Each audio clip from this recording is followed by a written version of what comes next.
தமிழ்நாடு அரசு முதலாக பொருளாதார ஆய்வு அறிக்கையை சமர்ப்பிக்க உள்ளது. தமிழக அரசின் 2025-26 ஆண்டுக்கான பொது மற்றும் வேளாண் நிதிநிலை அறிக்கை மார்ச் 14 மற்றும் 15 தேதிகளில் சட்டப்பேரவையில் தாக்கல் செய்யப்பட உள்ளது. இந்த நிலையில் முறையாக தமிழ்நாடு அரசு தனது பொருளாதார ஆய்வறிக்கையை பட்ஜெட் தாக்கல் செய்யப்படும் மார்ச் 14 தேதி சமர்ப்பிக்கப்பட உள்ளது. அந்த ஆய்வறிக்கையில் தமிழ்நாடு அரசின் நிதிநிலை, உள்நாட்டு உற்பத்தி, எதிர்கால நிதிநிலை உள்ளிட்டவை தொடர்பான தகவல்கள் இடம்பெறும் என எதிர்பார்க்கப்படுகிறது. கன்னியாகுமரி மாவட்டத்தில் உள்ள மண்டைக்காடு பகவதி அம்மன் கோவில் மாசி கொடை விழா கொடியேற்றத்துடன் தொடங்கியது. இதில் மேற்குவங்க ஆளுநர் ஆனந்த போஸ், தமிழக பாஜக மூத்த தலைவர் தமிழிசை சவுந்தரராஜன் மற்றும் அறநிலையத்துறை அதிகாரிகள் உள்ளிட்டோர் பங்கேற்றனர்.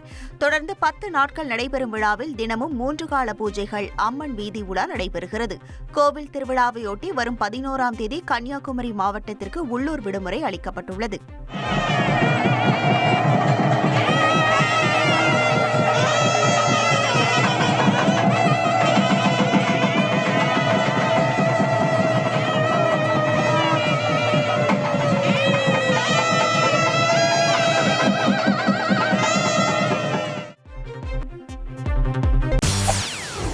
செய்திகளை உடனுக்குடன் தெரிந்து கொள்ள உடனே சப்ஸ்கிரைப் பண்ணுங்க.